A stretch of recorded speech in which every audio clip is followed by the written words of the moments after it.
as citizens of India. So, to call us after 60 years, to call us as illegal migrants or foreigners is totally bullshit. Sorry to use this word, but it is totally howling.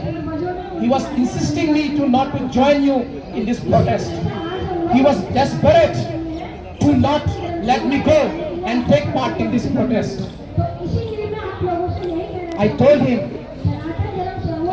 beta, this protest is very important. यह protest आपके लिए है, आपके भविष्य के लिए है, to secure your future, to secure your rights, आपकी डिग्निटी के लिए है, आपका भविष्य के लिए है.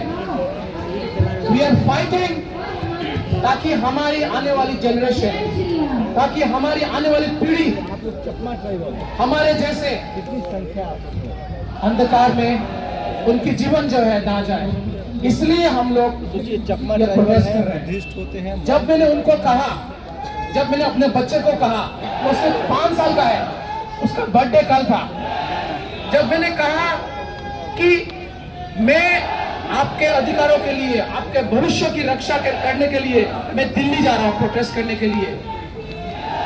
When I talk about dignity, when I talk about rights, when I talk about justice, उसको कुछ भी समझ में नहीं आया. लेकिन मैंने देखा उसके आंखों में एक खौफ था, एक भय था. The kind of words like justice, the kind of words like discrimination, उसका समझ में नहीं आया. लेकिन मैंने महसूस किया वो भयभीत था. वो सोच में पड़ गया शायद मेरा पिताजी जो है किसी बड़े काम के लिए जा रहे हैं. आज देखिए क्या हो रहा है. ये जो प्रोटेस्ट है आपने देखा, रेजिडेंस प्रूफ सर्टिफिकेट आरपीसी के लिए है. नहीं भाइयों और बहनों, ये आज का प्रोटेस्ट सिर्फ आरपीसी के लिए नहीं है. आज का प्रोटेस्ट है, this protest is about the policy of the state government. How the government of Arunachal Pradesh has adopted a policy of discrimination, the policy of delineation, the policy of disenfranchisement, the policy of de-Indianization. जो भारत सरकार की नीति, जो अरुणाचल सरकार की नीति, हम चकमा हजम लोगों के खिलाफ भेदभाव करने की नीति, हम लोगों को अपने अधिकारों से वंचित करने की नीति, उस नीति के खिलाफ है आज का ये प्रोटेस्ट. और आपको मैं ये बता दूं, ये पहली बार नहीं है, this is not the first time. ये सालों से ये भेदभाव, डिस्क्रिमिनेशन हम लोगों के साथ में चल रही है. अरुणाचल सरकार हम लोगों के साथ में सालों से ये डिस्क्रिमिनेशन हम लोगों के साथ कर रहा है. इसलिए आज हम लोगों को 2500 किलोमीटर दूर आके अरुणाचल से, अपने घर से दिल्ली में जंतर मंतर में बैठ के आज प्रोटेस्ट करने की नौबत आई है. ये बहुत ही शर्मनाक बात है अरुणाचल सरकार के लिए. 1964 में भारत सरकार ने चकमा हजम लोगों को अरुणाचल में बसाया था. इन 1964 57 साल हो चुके हैं. शुरू में तो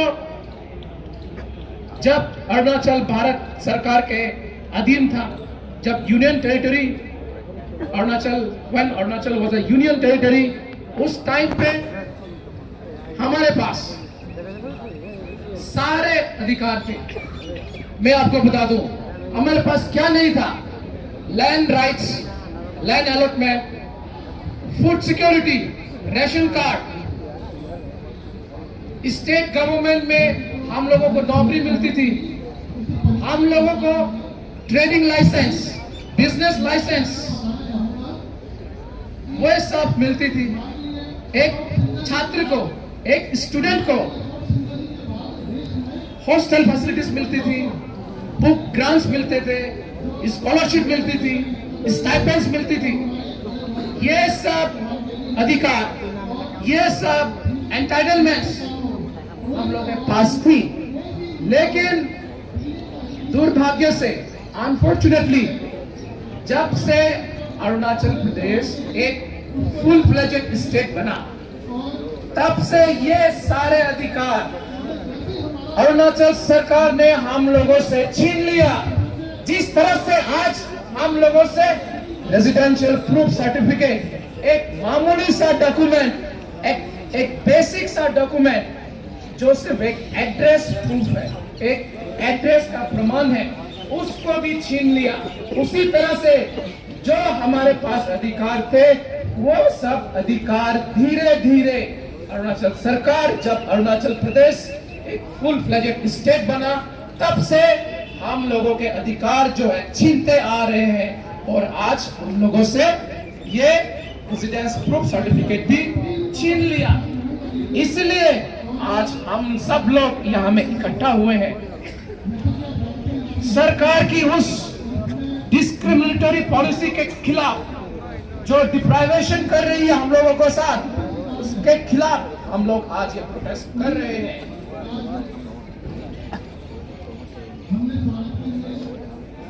और आज की जो हम लोग ये प्रोटेस्ट स्टेज कर रहे हैं, ये सिर्फ हमारे अधिकारों के लिए नहीं है, सिर्फ आरपीसी के लिए नहीं है, हमारे आत्मसम्मान के लिए है।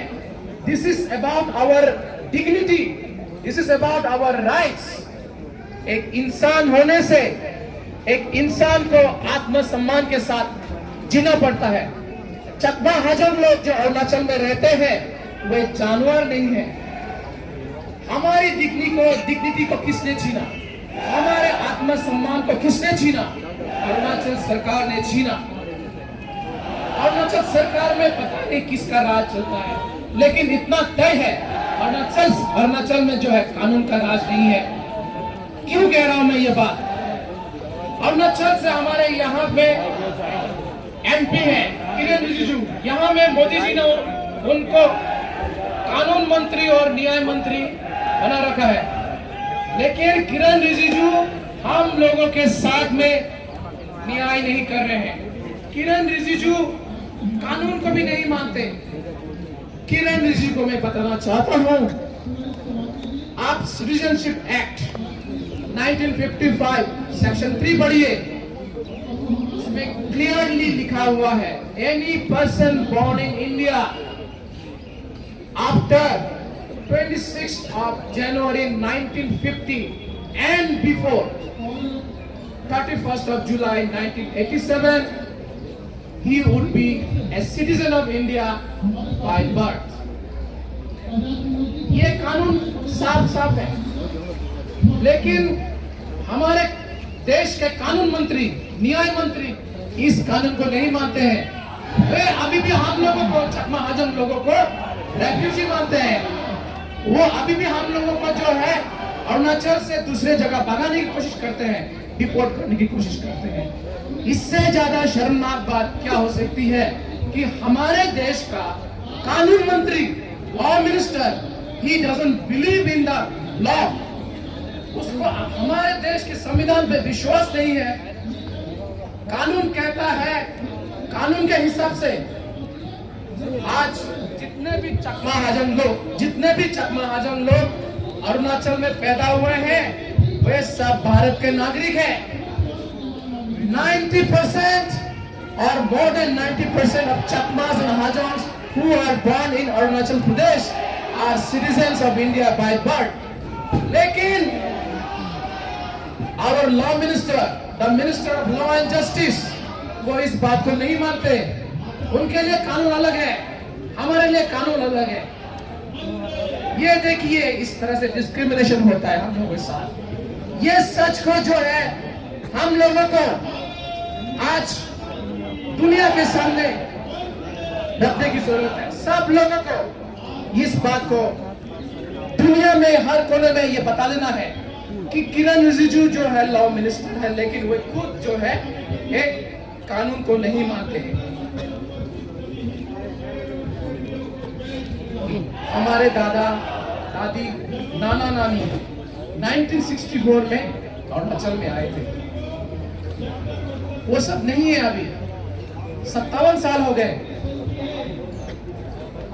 लगभग 15,000 लोगों को अरुणाचल में 1964 में सेटलमेंट दिया गया था।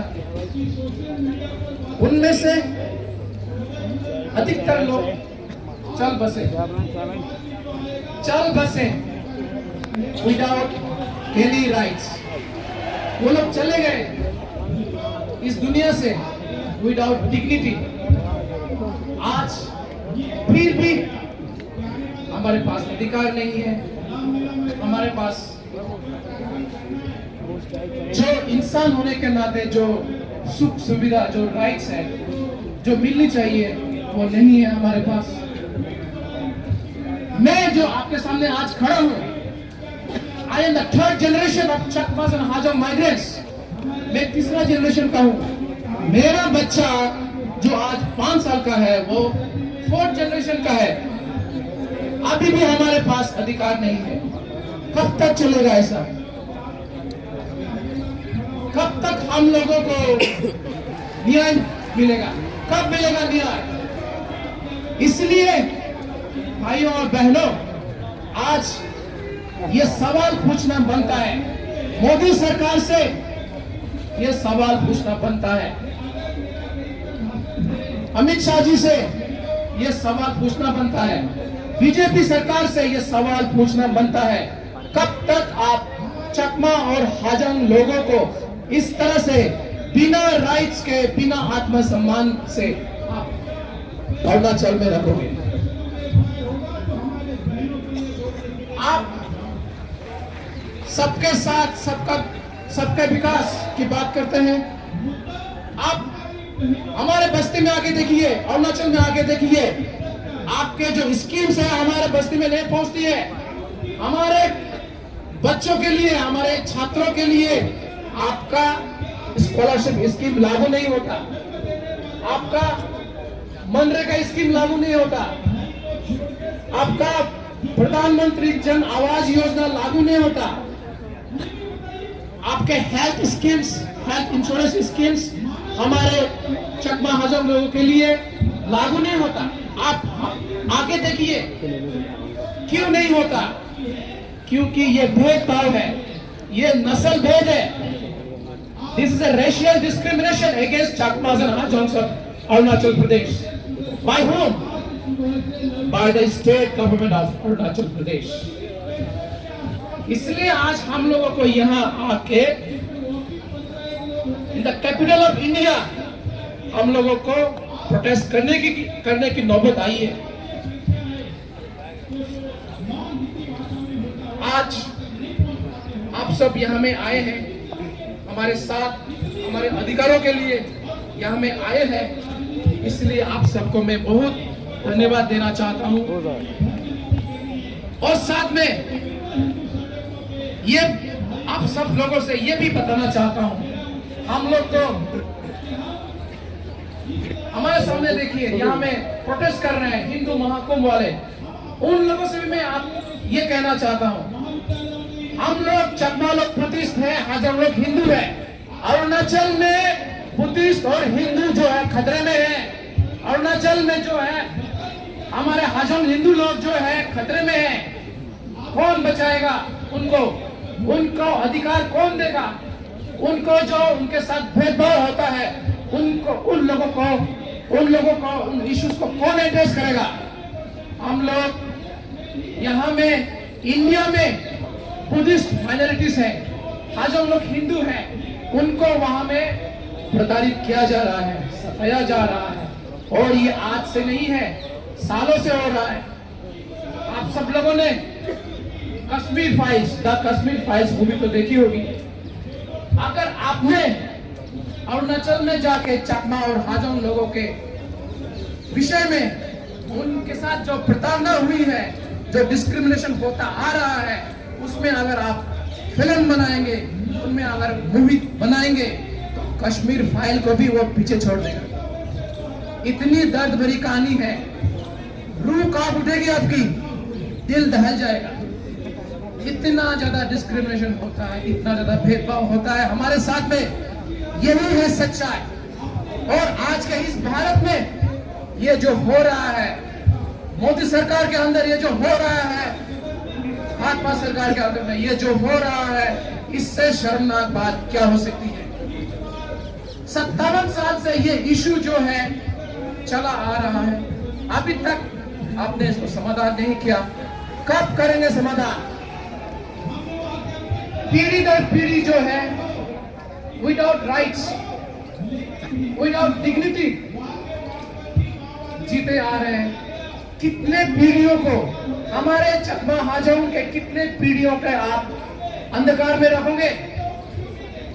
ये सवाल जो है हम सबको जो है इस सरकार से पूछने की दरकार है, पूछने की जरूरत है। हम सब लोग पीस लविंग कम्युनिटी है। आप हमसे बात नहीं करते हैं। जो नॉर्थ ईस्ट में अलगाववादी लोग हैं, उनको आप टेबल में बुलाते हैं, उनको चाय पिलाते हैं, लेकिन हम लोग पीसफुली अपने अधिकारों की बात करते हैं, अपने अधिकारों को मांग करते हैं। आप हम लोगों को अपॉइंटमेंट भी नहीं देते। ये सरासर नाइंसाफी है।